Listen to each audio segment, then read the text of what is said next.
Merci beaucoup, Kamaka Mike, invité de la matinale. Qu'il matin, le notable de Ngalema, coordonnateur des 7. Monsieur Emmanuel Tarot, un habitué de cette tranche matinale Qu'il matin. Bonjour et bienvenue. Dans Qu'il matin, monsieur Emmanuel, le coordonnateur, Emmanuel Tarot. Bonjour. Bonjour, monsieur Issa. Boni. Oui, ça va. Nicolas Belé, ton monanité, au Kimi matin. Au Kimi matin, mon boye, même na combat. Mon air sur beti air fozonga. Il faut replier au vendi, même radage monte bakeno pour mieux sauter, faut reculer un peu. Bon, ça va bêtir au cas si tu reculer. Si on a reculé, c'est difficile pour m'tabeta. Parce que façon t'en a reculé, on a lui éviter façon à rezonga. Donc on était là. Et j'ai fait un tour au niveau du Congo central pour voir un peu où ça la paix bilanga. Pour tout le monde, les lots même à jeune et belé, parce que quand ça que non bon, et ça comme ça c'est la politique. Mais nous comprenons dans la commune Congo central, dans tel espace on a encore des espaces verts, c'est-à-dire autour ça la même bilanga. Les na kende kuna, natal na bino, t'occuper quand même qu'on aider jeunesse, qu'on aider les populations. Même dans le travail, il faut tirer l'honneur. Il faut savoir aussi créer. C'est ainsi, peut-être, on a au monde en monaté. On a pas approfondir les annonces, on a l'honneur, mais expert Bazali. Expert Bazali, ingénieur agronome, pour ceux qui Bazali. Donc, on a compris que non, bon, pour m'abeler Kosa. Les gens pensent que m'abeler Kosa. M'abeler Kosa. Bible, au Loni, à Mogobuka. C'est-à-dire, m'abeler sur le Loni, Mogobuka. Faut s'attendre. Maintenant, on a compris que non, surtout nous, la jeunesse congolaise. Mais chez nous, ce n'est pas le cas. Chez nous, ce n'est pas le cas. Bon, bisoka est venu parce que Moutinho soit son monde. Au monde, Moutinho soit à Silici, au monde même dans l'université. Il faut que la femme soit à Sala, à la faculté, à la Kota. Moutinho soit à la relation internationale, Moutinho soit au droit économique, tout ça. Mais sauf ici, Moutinho que nous sommes par exemple, agronomie, agronome, tout ça, dans la salle, on a au moins exaté. Ok, tout ça, il fallait plutôt tanga par rapport à Mboka, à la réalité Mboka. Et c'est ainsi que nous avons décidé de reculer un peu aux zones. En plus, tant nous avons compris que non, on ne fait rien à Katsaïchassa. Embrouiller la mise en sonore, tout ça, et on vit mieux à l'intérieur. Merci beaucoup. Vous êtes le coordonnateur de cette. C'est un sigle. Le numéro de ce pénal à Moulaï, 7 années. CET. Qu'est-ce que ça signifie? C'est-à-dire Congo émergé par le tourisme. Congo émergé par le tourisme. D'accord. Mais évolution à tourisme actuel dans la République démocratique du Congo, vis-à-vis à Makamamboka, dans le cadre 7, s'il faudrait répondre et à laquelle ils ont la réponse. Bon, en fait, c'est quoi? En fait, lorsque nous avons eu l'idée, cette option de créer cette ouana, c'est après avoir aussi sa bêtise, on a compris que non, bah, jeune nyonso, surtout la génération et les évolutions nyonso, bah, nous avons la vague ouana nyonso. So, mouta, si classe, moussa les a fois comme les politiciens. Soit fois, Lucas, la plupart même, bah, médecins, même, avocats, bah, comme les communicateurs. Au monde, mouta, l'équipe, nous tenons la communicateur à Kingan. C'est pourquoi nous avons pris l'option. Au lieu de vendre la politicien, on a créé coordination entre Bengi 7. Comment émerger par les tout tel que nous avons domaine du tourisme. Et ça va domaine de belé, bah Congo va t'en recater. Même on mot va négliger en haut. Ok, tant hôtel même va pénétrer la France, aussi le nôtre cette façon qui n'est pas Dubaï, et ils ont côté ça tourisme, ils ont côté ça mon belé. C'est ainsi que non, non, on doit quand même créer tout ça là que nous épanouissons le tourisme et écoute la carte en boca la biso. Pourquoi? Parce que s'il y a développement de tourisme, bah dit que non, le développement de tourisme amène plutôt facteur le développement du secteur moussous. Parce que ceux qui le tourisme les a développé, bah secteur est belé et vous avez développé. Tant que nous avons le secteur de transport, imagine-toi le leçon a créé hôtel nanga, soit on a créé site touristique, n'est-ce pas moudi kuna na basse kuna na balak ma vallée. Mais on a besoin de la bonga. Et tant qu'on a besoin de la hôtel, même maman va take maman maraîcher va take bandunda la bango. Faut la somme la bango bandunda parce que lorsque les visiteurs viennent dans l'hôtel, on a besoin de relier. Donc on a que tourisme, mais on a domaine de soin, na domaine de communication, mais biso ba jeune belé va tomber va se comprendre la bio qu'on a été. Et quand la ndenge tourisme que na mboka na biso, bon avec beaucoup de difficultés. Mais néanmoins, tu peux reconnaître le fort ministre actuel à Zosala. Ndeko Modero Simba, moi la bloc azo sala azo mais quand même azo forcé, le tourisme congolais a consommer ce qu'on appelle les produits touristiques. Ndeto moni même la bloc gouverneur de la ville de Kinshasa, autant on va limiter l'espace vert. Il y a une question par rapport à limiter. na ozoleka na limité parce que de l'autre côté il y a limité industriel tout le monde a déjà les autres mais je me pose la question Fikine foire au toano yembela le 2 juillet biso tembe na foire est-ce que pourquoi ne pas placer bablo kwa na foire comme il y a quand même des policiers dans la Kati et puis la jeune se Koufa. Est-ce que vous croyez que ce qu'ils place sur le plan touristique, pensez-vous que Rose a la mieux au lieu qu'ils en a foire parce que la ça a déjà les désirs de sauter mais la foire. Mais bah tiens on a limité. Bon et l'autre vous en tant qu'expert en matière de tourisme, au cours réagir l'année. Bon en tant qu'expert, d'abord lorsqu'on parle des sites touristiques de la ville province de Kinshasa. Donc on tape foire ou en Afrique. Parce que lui seul dans ce cas là, on dit que tu vas comme la popcorn était. Ma soeur on a foire. Voilà ma sangwa foire. Mais si quoi et aussi on sait que nos même ministre du commerce extérieur. On les articles kaka ici dans les abagano on teka masanga, ba ko changer c'est-à-dire que nos bâtir ce qu'on appelle les produits touristiques. Donc on a besoin fikine wana. Ba zone ça on nge zalaka. Ba le biso la sous les sika projet okende, ici okende tena ba vacances. Ok, biso c'est là qui bat une nuance autour que nos vacances sont que nous côté la papa na bête imbundana. Toutes les 24 zones. Voilà. Il y a Kinshasa à l'époque. À l'époque. Hein? Na ba bando benga mama nani ba bourgmestre kala. Ba commissaire des zones. Aux hommes on a ba uti ngali ma ba uti bazo se retrouver et puis na vacances. La vacances. En juillet presque tout le monde là. Aujourd'hui c'est pas le cas. Est-ce sûr que nous ba placer on na fikine le long limité on ça et cause à la peine bien. C'est ça. Il y a un senga na ministre il y a tourisme il y a secteur. C'est-à-dire impliqué. Bazongi ça vraiment voir wana ne va pas toujours le kamisala. Pourquoi biso toujours télémé la système comme ba jeune.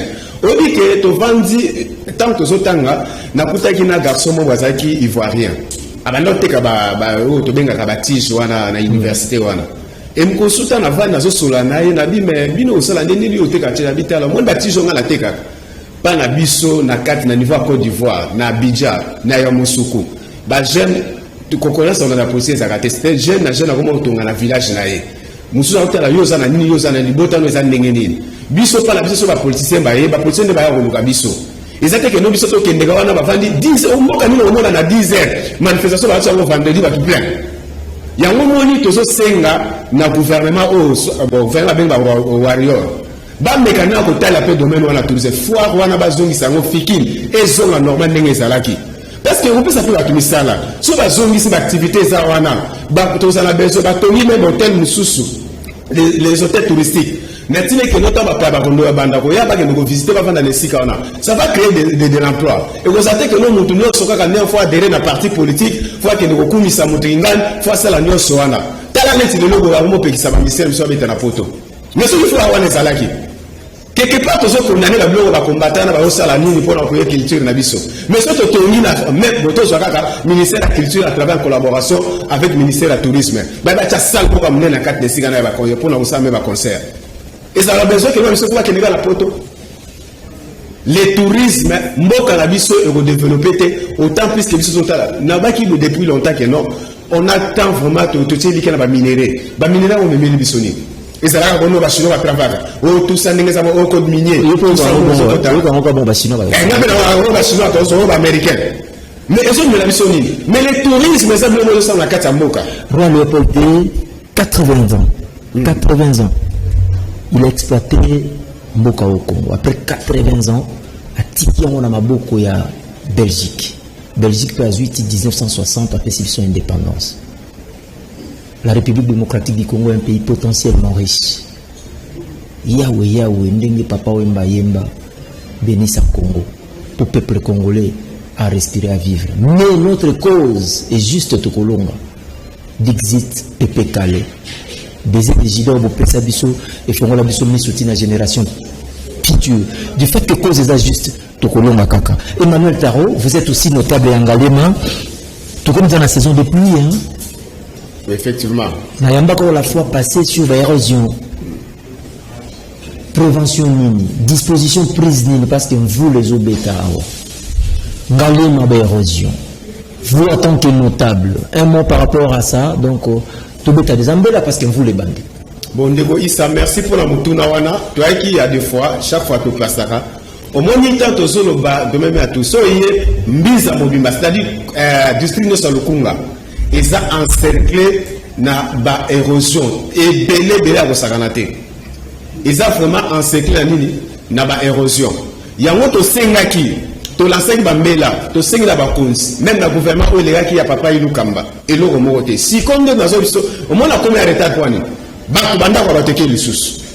Si kon a delvoir na eza na mvulo betka. Mais là so banda kwa kei. Après ça ko so ba donc mboka na biso to bien en tout cas ko batya bio te. Ndako moko eza kuna mbutu mtatonga wa ndako kwa mama CC. Ndako na sota la ngeza bijou. Eza net eza peu patrimoine touristique. Mais cette maison est négligée. Si ko awa tozolo ba awa yango nazo bela mela na papa Moso asa mona delvo asa mbiza toto na venu lukala wana yem tatela kabiso liboso ba poto ya courant na venu lukala papa Moso ndaku ne pesa wana a plaidé le pour l'autorité la deuxième personnalité ya nini ya ba député ba élu Angalema ba élu Angalema bon ba élu Angalema en tout cas tout le monde a bandé comme ça ça moins fort par exemple Jean-Jacques Mamba a même biso type ministre ancien ministre c'était déjà Jean-Jacques Mamba ça la moins fort a même type ministre et ba miso en tout cas bon na éviter na mona ba miso to mona ba ngote à part to mona ka pende ko aimer boza aimer oyaza Bertin Mobozi ya INC c'est moi peut tamula ka marche moko boena il passe la kawana sungala to salaka nous a quand même aidé. Mais voilà, nous sommes en tout cas, tu vas voter, peut-être que tu vas le coup la monde d'élection comme au Sala, au moins nous sommes à niveau Yamena, Baby Ngalema, surtout Ngalema, ils prennent pas Delvo, bisous qu'on a tout voté pour la bio, on a terre, parce que déjà, on dit Ngalema n'est Zalaki. Ngalema, pigeon, tant qu'on soigne, soit on ne se trouve sur les Sakolia, nous allons déjà. Donc, bisous, tu votes pour la poloté. Mais tu sais, il n'a pas Mosso. Mais quand même pour mettre melawana même la carte à budget pour pas qu'on s'appelle érosion wana parce que ça aussi quoi population ne se sont coupa monsieur qui n'aime pas bana va voter sur la député dans Ngunga ba député ou ba plus sur la population sur qui aux hommes la tête mettre Ngunga tout ça qui au moins na ba 8 députés est-ce que ba peut ça va député par rapport à nombre de population mais là ce qui population na bazo qui ndaka bazo longwaka au moins que non même à niveau na bango ba élection il y a nombre de députés au quitte un message na ba électeur na ba élection ko ya ba électeur bazaki utilisé comme ba marche-pied ça c'est une dernière question parce que nous allons clôturer s'il faudrait maintenant lancer un message de veille na ba électeur en particulier la population Ngalema et cause à laquelle genre il y a un message na ngope sakala ba électeur nyonso oya lukunga d'une manière générale Ngalema en particulier c'est-à-dire quoi tant nous tozo kende ceux qui ont voté bien moi aussi on a ndé tozo souffrir abanda kuno sozo kende bon voter mutu te parce que bolobane munoka mboka moko bon voter mutu mote parce que no sunga baza bola bani ngara no banda ko kei to la libanda pe ba sunga biso bilo wana to linga voter nous voulons peut-être troper ça va voir na ba député o à côté de la Assemblée nationale, bazo créer bazo la proposition de loi, où ils ont un avantage à la population de Soana. To limiter mutaleki wana oui non na kisa biso to banda sunga ba handicapé moko boye tout ça ndé to banda sala ba don. Non ba don peut te comprendre ndé bazo. Ba ke na ba poto kuna ko la kisa ba kangi mo ba photo bazo ba mo ba bi no biso kuna to sala ba don wana ils appellent ba mbongo na bango te. Ya ngoturo oyo to senga na ba tu ke no bazala mael batala mutu nino ba kopesa peut-être ba voir tant de to souffrir. Ba famille mabale kabwani mama kena na zongi na ndaku na bango batu mususu to komi na papa moko to ke asali ya nini attention miss pemba mosa ne kufie parce que moi lupango na somba na passe ndako teka ba journal na kala sombi moi lupango na ye etant avandi bo lupango na butu une partie à toilette na mwana moko akena kati érosion siko bisa biso bo batane mwana bakola biso ka non o te bo sunga turo to non to ko voter batu oyo bazo na souci na biso batu ba ko pesa même ba proposition ya loi o ba ko créer que non pour l'intérêt général non mutu akoya ke non botalanga ndenga zabo soki bo votenga na kosala bo soki na kosala bo banoka ba maputa to na besoin biloko na souté. Merci beaucoup. Le numéro de contact mon numéro de fini pour aujourd'hui. Numéro de contact 081 34 11 962 081 34 11 962 bande konoso ba imba biso pour a besoin peut-être va se préparer dans tourisme tout ça en matière de l'expérience on a une créer site touristique nous on a en tout cas pour partager so so peine a besoin ko kota ko adhérer na 4 na 7 ba jeune on va aussi ça ba université ba benga na numéro 1 ko zamala mingi au lieu ko tika ba demande. Emmanuel Tarot merci Ndeko Issa. Je rappelle, messieurs, mesdames, c'est monsieur Emmanuel Tarot, qui est le notable d'Engalema, coordonnateur des 7, qui était notre invité de cette once matinale Kin Matin, mes fidèles téléspectateurs des canaux Kin Télévision. Ça en est fini pour aujourd'hui. Merci à vous tous qui nous captez partout à Kinshasa, de Brazzaville, la Verte, et puis les environs de Kinshasa. Je vous retrouve déjà demain à 10h pour les comptes de notre numéro Kin Matin. Restez branchés au programme des canaux Kin Télévision. À midi, le programme continue, prière avec le pasteur Eric. À 13h, la grande émission sportive Tolo de la Massano pour la information à sport et pour les cas bien. Le programme continue sur Canal Kin Télévision, les choix de l'excellence.